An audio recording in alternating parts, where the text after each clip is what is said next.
Okay, let's get started. Guys, let's get started. Obviously, I cannot endorse any candidate, but the food thing is an issue. You know, I'm wondering about that myself. I'm here on the campus, I walk around, and I still haven't found some proper food choices here yet. So, anyway, before we start the lecture today, let me spend some time on what I think is important. A lot of you guys, you are in your Bachelor's of Arts program. Most of the people are in the BA program. And you are about to make a choice about which subjects you are going to pursue in your second and in your third year with your BA, and which might lead to you having careers in very different fields. So let me first mention that today there is a program advisory session for BA students. Actually, it's taking place right now already, but luckily they have some other slots later on. So right immediately after this lecture, at 1:15 and 1:30, there are sort of 50-minute slots where the dean of the arts program is going to talk about this in detail. So this happens today. A little side note, for those of you guys who are in the SOC10070 program, there's going to be a separate event similar like that, but there's going to be more about the pathways that you can choose within your SOC10070 degree, and that event is going to take place in April. Yeah? So there's going to be another event. But it is an important decision, it's really thinking about what is the future, right? Where is the future taking you guys? And once you, after a while, you realize that small little changes or small little decisions can have dramatic impacts. When I think back, if I didn't meet certain kinds of people at certain times in my life, maybe I would do something completely different right now. Right? Maybe I wouldn't stand here. So these things do matter. So let me remind you, it is today at 1:15 and 1:30. On the top of that, there's going to be another advisory session from the School of Sociology. So when you are in the BA program and you're thinking about pursuing sociology, or you have some questions about that, there's a drop-in session that takes place this afternoon between 2 and 4 o'clock in the School of Sociology, which is on the 4th floor in the D block here in the Newman building. There you can chat with some of my colleagues. I might be hanging around there if I have some time as well, and ask questions about the program or the things that you can do. So, but let me also use this opportunity to tell you a little bit about what sociology is. I get, me, I get excited about this stuff. I like it. I hope to get you excited about this stuff a little bit as well. And for me, it really is about looking at the world and looking at the world in a different way. In a way that we might not have for a while. Right? And there's a whole bunch of really cool things in sociology that you can actually do. Some of my colleagues, they do awesome courses, I don't know, about all sorts of different things, courses that you can take. Let me tell you a little bit about the courses that I teach. Yeah. So I teach some other courses. I actually teach a second year module. I'm teaching it right now. I'm most likely going to teach it next term, next year as well. It's called Analytical Sociology. We touched upon it a little bit. It's about explaining things, how things come about, and so on. But it covers all sorts of what I think are really cool things, from talking about cows to talking about social influence of yawning, talking about self-fulfilling prophecies or success breeds success dynamics, or why we have unpopular norms. Why do we have norms that nobody wants, and why do actually people enforce it? Or how tipping behavior occurs. Some small changes can have dramatic impact in the long run, lead to social dynamics, lead to segregation, and also the role of networks in that in general. So that's sort of just a brief idea, for you to keep in mind of the stuff that actually I do, And later on, actually I teach these kind of things. I teach, my main area is in social network analysis. So I study these kind of things. Not just how to do these things, so this is actually part of a book that I'm just writing about how to do these kind of things. But this is also a substantive area. You see this is a network evolving. Actually what you see here is the unfolding of a corruption scandal. That was the biggest corruption scandal in Canada And the way this worked was that, as the scandal evolved, people started to denounce others. They started to point finger at others, who was involved in the scandal and who wasn't. And that's sort of the network dynamics that came out of that. And substantively, the point here is that whatever others said before, like the embedment in the social context, mattered greatly for the kind of things that people then went on saying, right? So if you denounced me, I'm denouncing you, and things like that. So these kind of effects, network effects, have played a huge role. But that's sort of further down the line, but nevertheless, I think it's interesting to keep these things in mind, also for you to think about what sociology actually can be. Yeah. Another little teaser, a little study that I'm currently writing up, but I'm not preparing stuff for you guys, is I did a little study on Facebook. I basically randomly scraped, and that kind of leads us to the topic of today, of digital traces. I randomly scraped Facebook profiles, put them into the random group, and then I randomly selected random friends of the people that I selected in the first instance, right? And then I had students in Stockholm love that. I did that with them. They had a little game that they could play. They got kind of all these different Facebook profile pictures. They could click on who they think looks better. They went crazy on this. And at the end, I used the wisdom of the crowd. To generate some data, and ultimately, the finding was that on average, your friends are better looking than you, which is purely deductive logic. Actually, this is deductive reasoning here. When one assumption is true, and that's sort of what we have, we find a correlation between attractiveness and number of friends. Attractive people tend to have slightly more friends, not much, but slightly. But that already suffices for those people to be more prevalent in social relationships, which makes them more visible, which makes people experience more attractive friends. And that's sort of one of the things one area that fascinates me is about how our social environment shapes our perceptions of the world, and how actually, in the consequence, we act based on these kind of things, right? Even though it might not be true. Or because social structure comes into play and fundamentally changes the way we experience our environment. So that's sociology. Sociology is very, very, very broad. People do all sorts of kind of things. These are sort of the kind of things that I find cool, or that I like, that I find interesting. But I encourage you to go to this advisory session for the Bachelor of Arts program, which takes place after this lecture. Okay. Let's move on to the topic of today. Let's move on to secondary data and digital traces. So these are the two things I want to talk about today. First of all, with secondary data analysis. And there I get into also some practical parts about how to get hold of data, or what to do, what to look for, and things like that. And then afterwards, I'm going to hope to outline to you not only how our society is fundamentally changing if you think about it. We've never been in a time with that much change in human history. It's kind of at a speed that is scary, kind of that freaks you out, and it's hitting the social sciences like no other discipline. Yeah? And it also fundamentally changes the way we do social science research. So that's why I want to talk about it today. Let me first talk about secondary data and secondary data analysis. So what is it? And then afterwards I'm going to get into talk a little bit about data archives, about official statistics, big surveys, and if you have some time, about how to cite different data sources as well. Okay. So for the longest time, scholars did their research and they sort of did their analysis, or they collected their data and they were sitting on it and they were sort of protective of it and said, okay, this is sort of the stuff that I do. Nobody else should get hold of that, right?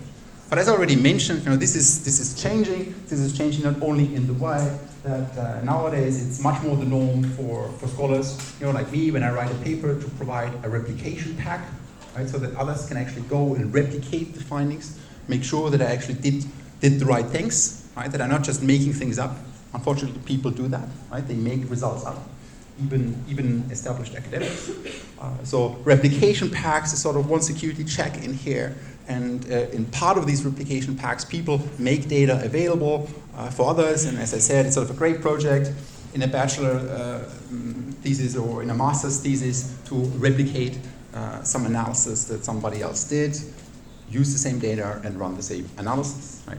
But on the top of that, nowadays when guys like me apply for funding, and believe me, that's what we have to do all the time. We're always scraping for new research projects so that we can do other analysis, that we can hire PhD students and fund people and so on. It's sort of just part of the game.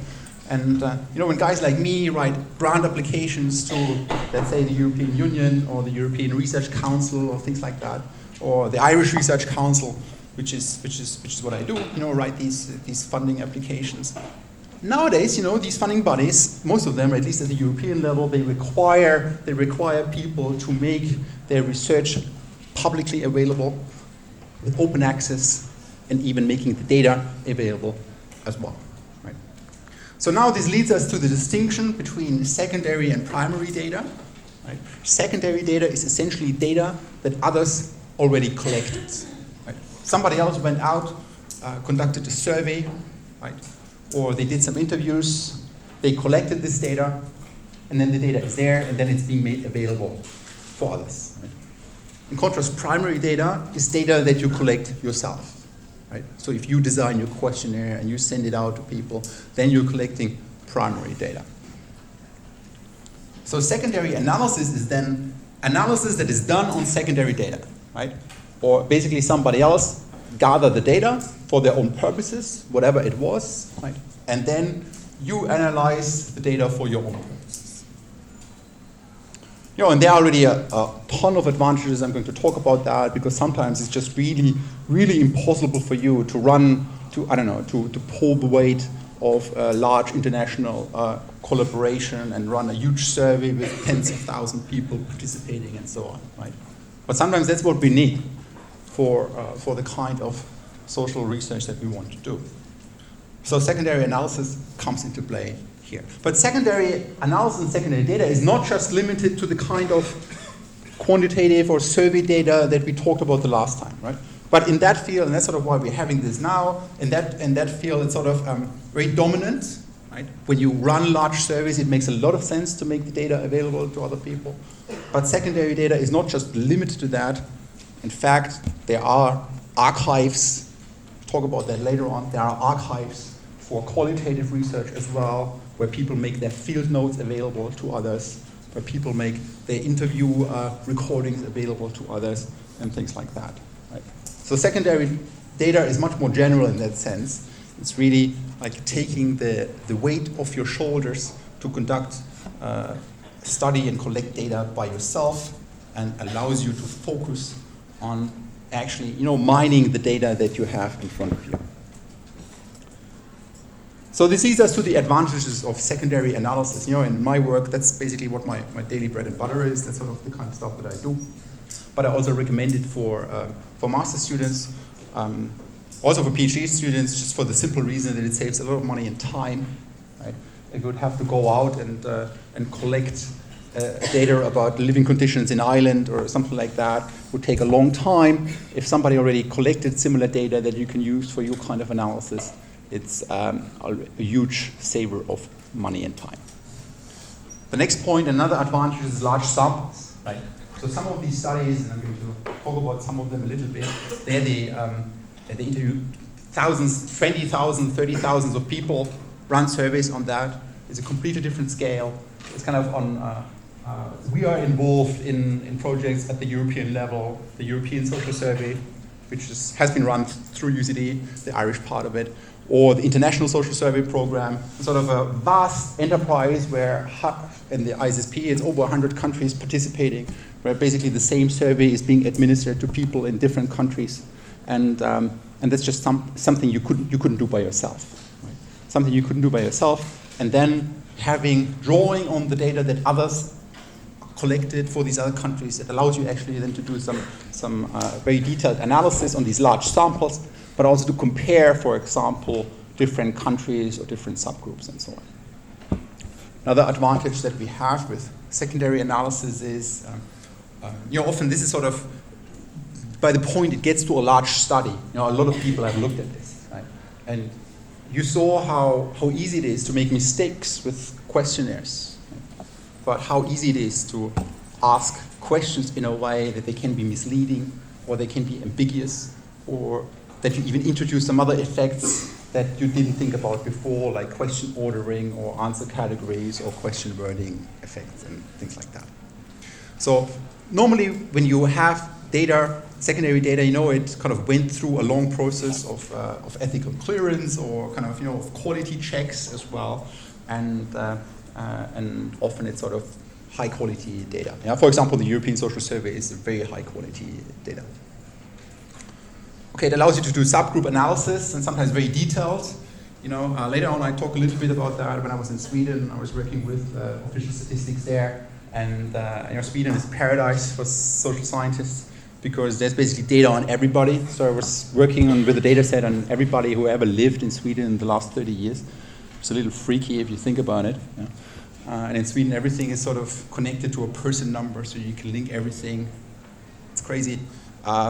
But from a social science point of view, it's work that cannot be done anywhere else. You can do cross-cultural studies. I mentioned that already. You have more time for your actual analysis.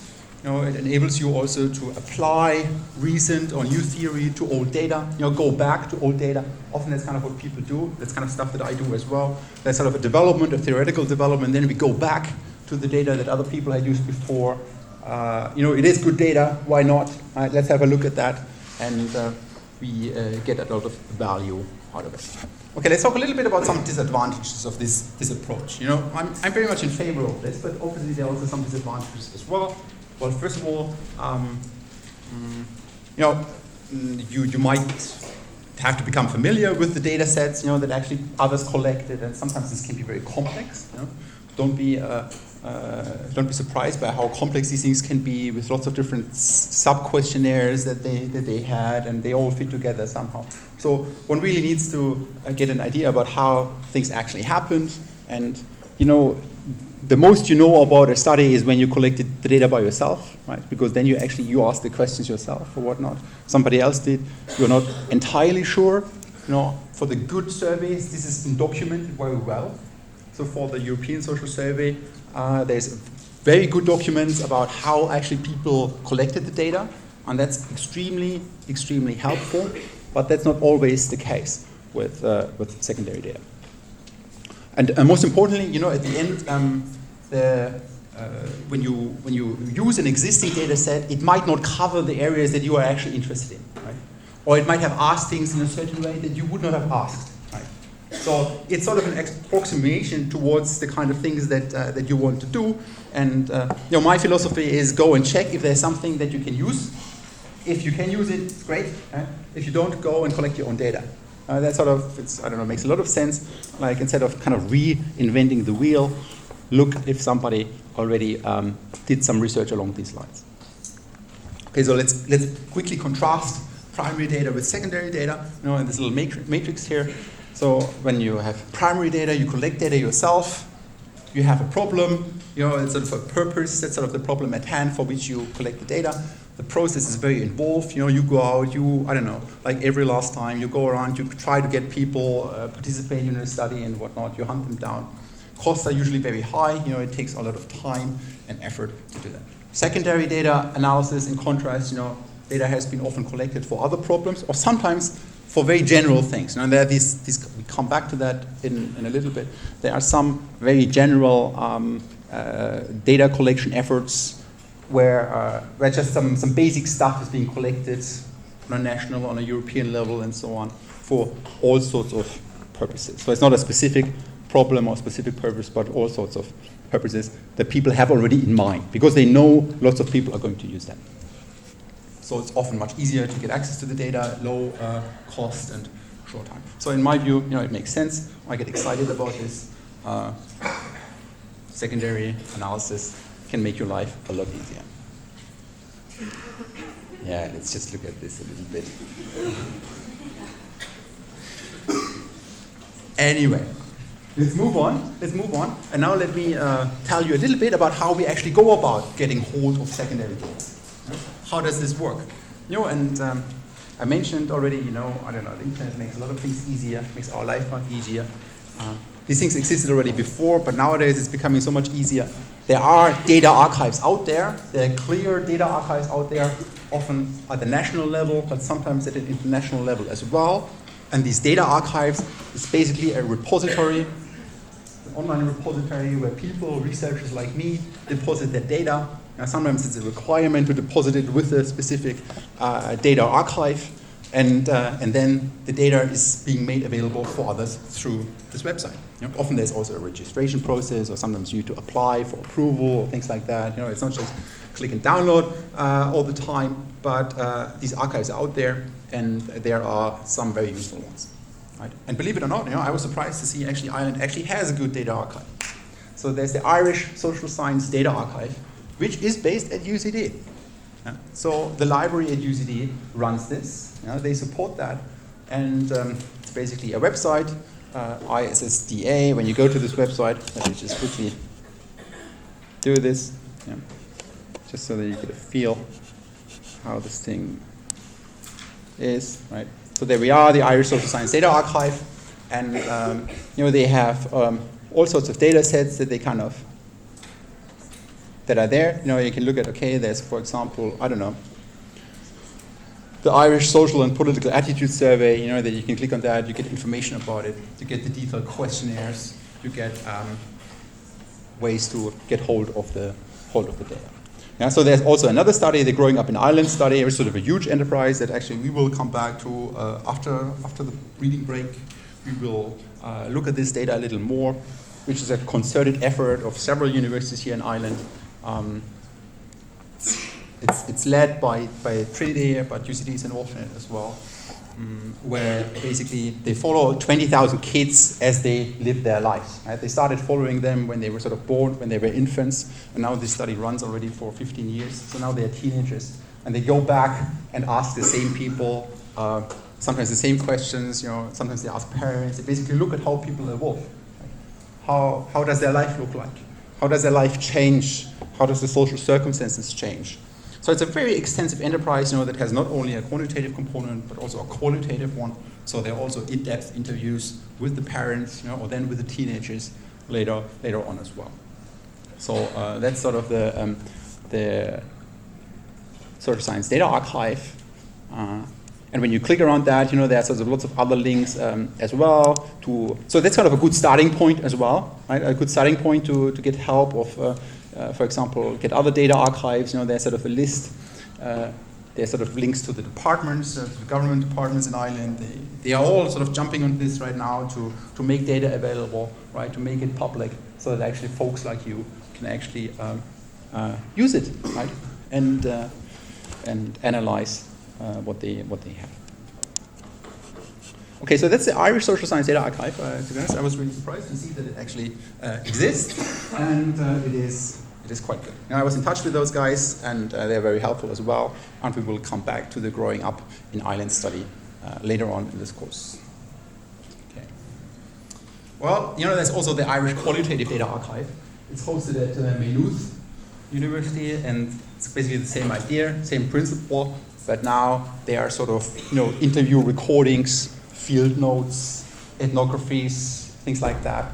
Not just these big, large quantitative data sets that are mostly hosted at the ISSDA, but other forms of qualitative data are hosted in Maynooth.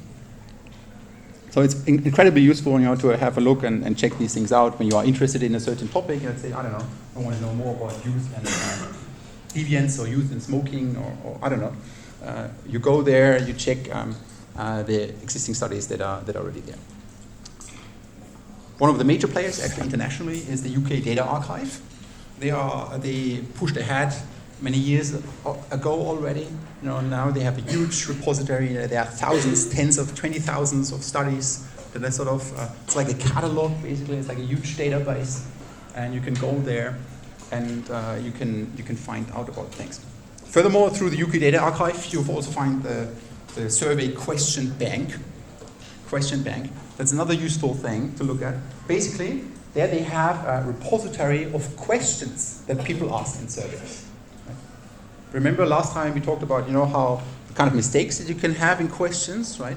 And there they actually they have a repository of questions, so you can look at how did other people ask questions on a certain topic, for example, right? So this can be very useful, and it's linked to the actual data sources and the studies then as well. So the UK Data Archive, and the other big international player, it's the ICPRS. It's basically hosted at the University of Michigan. It's an international consortium for political and social research. Right, sort of a consortium where many countries and universities are signed up for, and UCD is a member. UCD is a member, so you get all access through UCD of the ICPRS. It's mostly American-focused data sets over there, but also internationally, sort of the same spiel as the UK Data Archive. So these are sort of, it's good to know these players, right? Because then, I don't know, maybe in your professional life you will eventually run some analysis, you will work for the government or something like that. You will want to find out about existing data sets that others already had, want to learn more about certain studies. The data archives are very, very useful starting points for that. It's also the Harvard Dataverse, but sort of a more recent data repository. Okay, so these data archives are incredibly useful. They're incredibly useful to know, or at least to have heard about, that these things kind of exist. ICPRS, UK Data Archive, and for Ireland, the Irish Social Science Data Archive, ISSDA, or if you're more interested in qualitative stuff, the Irish Qualitative Data Archive, based at Maynooth University. So that's sort of one source of data. Other scholars, they collected this stuff, right, and then they make it available for us. A second stream of data comes actually from official statistics. So, the government collects a lot of information about you all the time, right? They are required to do so legally by law. All sorts of departments do things. They need to know. They need to know about how many people receive social benefits in Ireland right now. They need to know these numbers. That's kind of their business to make good politically informed decisions. At the end of the day, they need to collect information. And nowadays, the official statistics offices in all sorts of countries, they're moving into this direction because they realize that it's incredibly helpful and useful for researchers, for scholars, like you or like me, to get access to these kind of sources, to in the sense of transparency, but also in the sense of being able to conduct some good quality research, right? So there are all sorts of sources available here as well. The other day I told you I was talking with some guys from the CSO, and they kind of pushed this, and I was very much in favor of that as well. And let's quickly go to their website because they have a very cool feature as well. That's sort of just the website of the statistics office in Ireland, where you get all sorts of information, where you can here also go to databases. They have something called the Stat Bank. Let me show that one to you, because that's sort of something where you can actually get by yourself through the web already a lot of detailed information that might be very relevant for you in your professional career, whatever you do afterwards, right? So let's say you want to know, okay, what are the births, what are the deaths, what are the marriages in Ireland every year? How did it evolve? That's, I don't know, for example, here you can click on things, total births, deaths, marriages. I haven't checked this, so now I can check it. Third quarter, 2014.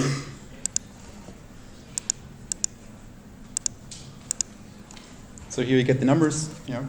Now we got for the third quarter in 2014 the exact number of registered marriages in Ireland, right? Like, how cool is that? And we kind of get access to these kind of things. So this is very transparent stuff. Official statistics, they make these things available. There are all sorts of other things. Like, I don't know if you ever wondered about how many murders are there in Ireland, right? Which is actually much less than one thinks. You often think there's so much happening, but there's not that much recorded crime offense per type of year. Let's check this one. Like murder.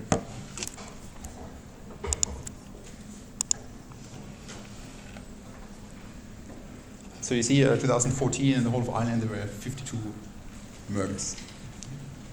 So that can be a useful source. The central statistics offices and the different countries, every country has their own central statistics office. It's mandated by the state all the time actually, and they have different interfaces, and different countries are very useful here as well.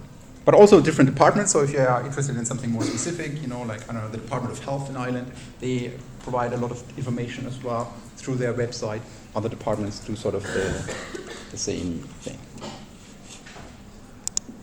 Okay, so that's another source, right, to get hold of data that we can actually look at. That kind of might be relevant for the kind of analysis that we do, and or for us to dig deeper into it.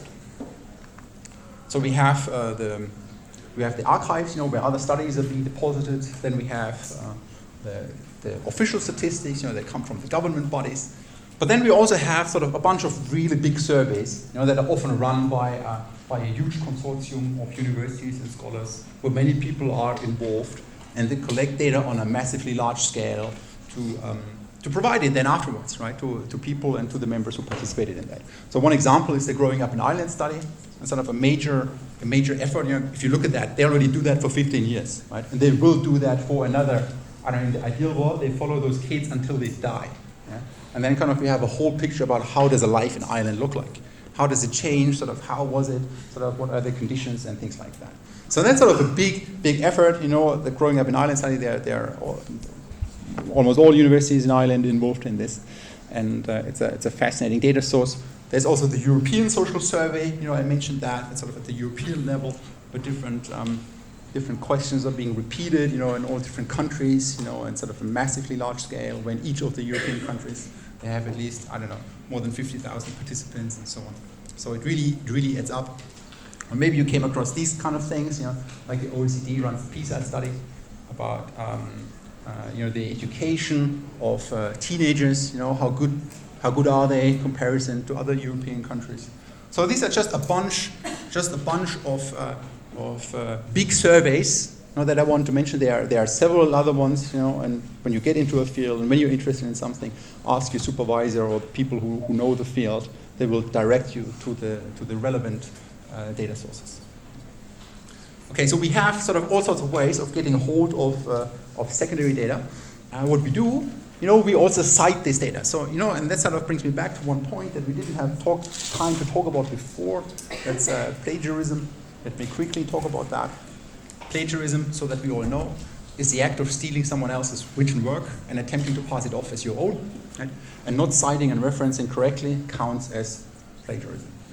And sort of, UCD has certain rules about what exactly plagiarism is. Even when you paraphrase an idea and you don't cite your source, that's already plagiarism as well.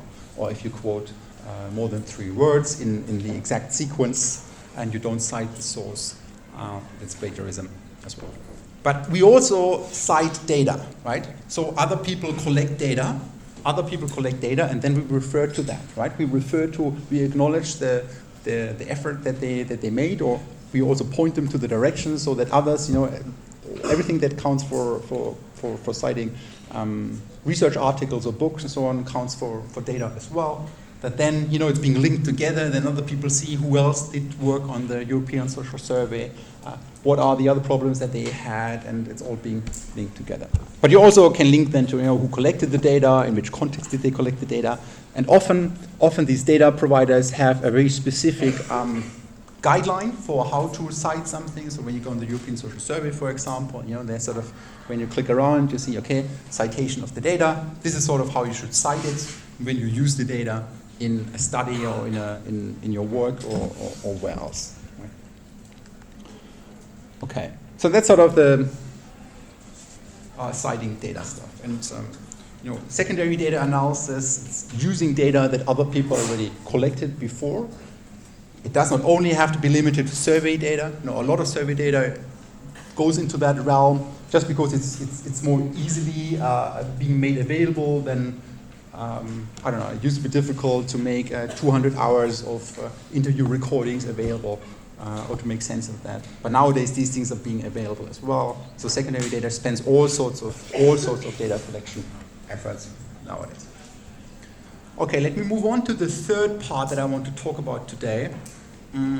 it's about digital traces. What I mean by that.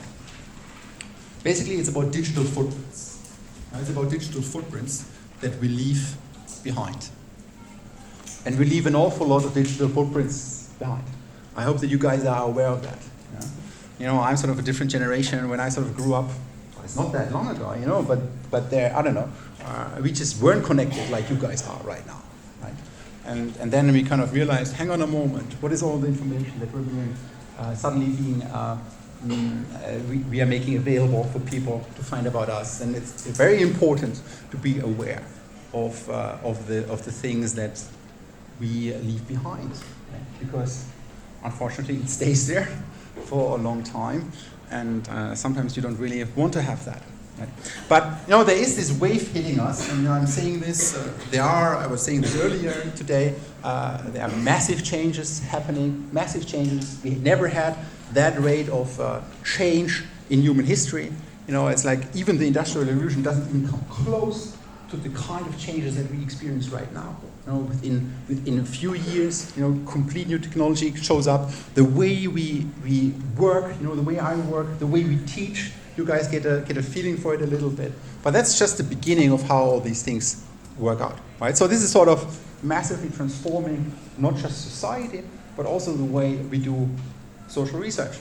And you know, there's a quote by Duncan Watts, you know, one of my heroes, who basically says that just as the invention of the telescope revolutionized the study of the heavens, so too by rendering the unmeasurable measurable, the technological revolution in mobile, web, and internet communication has the potential to revolutionize our understanding of ourselves and how we interact. And I think there's something to it. Just look at your life. Look at your life, how connected you are. Look at the things you do online. Think about, I don't want to think about my internet breaking down, you know, then my day is over. So our life has dramatically changed, and it's a digital revolution that we are just in the middle of it. So it's a very exciting time, I think, to be in sociology, right? Because there's just this massive change and also massive new opportunities for doing very interesting social research. You know, for example, the rapid increase in the use of digital technologies generates time-stamped digital footprints of social interactions, from emails to mobile telephones to social media. And people study these things. You know, this is sort of the cutting-edge stuff that people do, and I think it's fascinating stuff because it allows us to study things that we couldn't study before. Right? It allows us to study how do people actually communicate with each other, in which way, how do they interact, how do they discriminate, all sorts of things. And this sort of data, and that's sort of where I think this revolution is. It's sort of massive and microscopic at the same time. It's massive in the sense that people under the study can number into the millions. You know, suddenly people are dealing with 200 million, 400 million people on Twitter. It's kind of massive stuff. While at the same time, it's very detailed information about the kind of interactions that happen. So, you know, I just think it's a game changer. Let's flag it. You guys will notice it over the coming years. Okay, so online networks comprise a massive antenna. You know, that's sort of how people think about it for social science that makes visible both the global patterns and the global patterns of communication and the very small stuff as well. Now we also call it big data. It really opens up new possibilities that we didn't really have before, you know. And life is connected. Life is connected in massive ways, and this sort of not only changes the way we live our lives, but also in the way, you know, when we talk about social influence, when we talk about, I don't know, what you do having an impact on somebody else, having an impact on somebody else, having an impact on somebody else, and so on. You kind of see how these sort of changes in the way we are connected with each other have a massive impact on the social phenomena that we observe at the end of the day. Right? And often sort of the things that we observe at the end of the day are vastly different from what the individual's motivations were. And that's sort of the very interesting link that I think that sociology provides to link these micro-level actions and interactions with the macro-level patterns that we actually observe. Right? And then we can have these fascinating things where we end up in a world that nobody wants. We can end up in a world with social inequalities, with segregation, with unpopular norms, but individually, nobody wants it. But because of the actions and the interactions of individuals, we come to as a sequence of different events that sort of trigger next change and so on and so forth. We end up in scenarios that nobody of us wants. So I think that's sort of a very, very fascinating thing, and study these links between individual behaviors and the macro level outcomes. So just some examples, some colleagues of mine, they actually, they literally looked at 300 million Twitter feeds, users, and looked at it in a very great detail. I ran this analysis myself the other day, at the weekend. I just Googled, okay, when do people care about exams? And now you actually see different lines for different days, and you see different times of the day, right? So you see people actually freak out about exams at 7 o'clock in the morning, preferably on Monday. That makes sense. They get more relaxed on a Saturday. That's sort of the pink line, and Sunday, who cares about the exam? Not until the evening, when reality kicks in, that there's a Monday morning coming, 7 o'clock. So that's sort of one of the things you see, and actually people wrote this stuff, they published a paper, was it 2 years ago, it ended up in Science, about these rhythms in our daily life, and how they sort of change over the course of a week. And now you see, we're talking about hundreds of millions of people, while at the same time we talk about something very microscopic, like sort of at a minute level, sort of when they care about something or what keeps them busy. Right? So you see how this sort of opens up avenues that are just unprecedented, and we were not able to do that with our analysis before. Another interesting field of study, it's actually online dating. It's a very interesting field of study because there are actually people we can see, and people wrote interesting papers about that. Also ended up in Science or PNNS or the biggest journals where racial discrimination is being revealed, where other things are being revealed that we could not study to that level just before. How would you do that before, right? I don't know. You cannot really study that. But now actually people leave traces behind. People leave traces behind that allow you to study things. Well, this is sort of the worldwide connection of Facebook. Of all the people that use Facebook, who's friends with whom, and then we can actually see, who's communicating with whom, and this is sort of what the links represent. And you see, this is sort of how our globally connected world looks like. Right? So this is sociology as well. What some people do, what I find fascinating nowadays, it's not just, I always like to think in an innovative way, and people you can study social behavior outside of the realm of your traditional thinking. Right? So some people actually look at massive online player games. People look at that. These are microcosms. These are universes in themselves. They have their own economy. People study cooperation, coordinated behavior. People do experiments within this online world, which allows them to do work that they could have never thought about doing before. Right? So there are other data collections like that. Just another example of some studies that I actually did. I'm still proud of myself to having pulled that off, because I actually received. I was at this very traditional social science place, as traditional as it gets in England, in Oxford, and I convinced those guys to give me research funds to buy computer games. Right?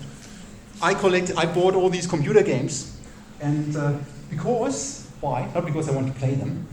Well, I did play some of them, but I collected it because they provided me records with information about the skill level. They were proxies, but they're sort of good skill levels of how good a certain player was in the 1990s. Right?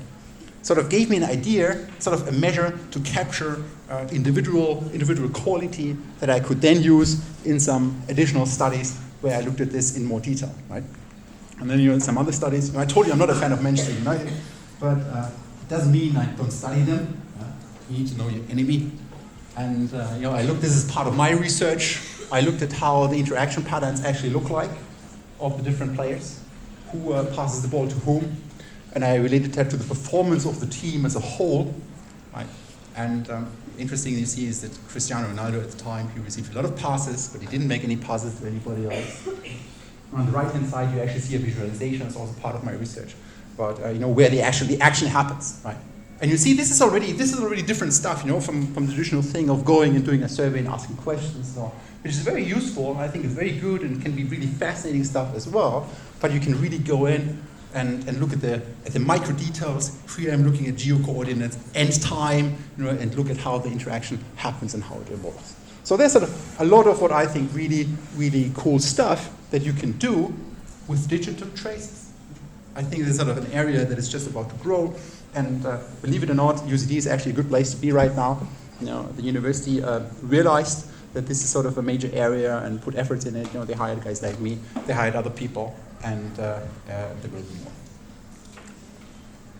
At the end, you know, there's also a lot of potential for experiments. Using new technologies, people run whole laboratory experiments virtually. And there's some interesting stuff, but that's sort of things that we will talk about next time. So let me skip on that, but we will come back to that on Monday when we will talk more about experiments, experimental designs, and then also talk about these virtual experiments that I just outlined. Okay, thanks very much. And don't forget, 1 o'clock BA advisory session.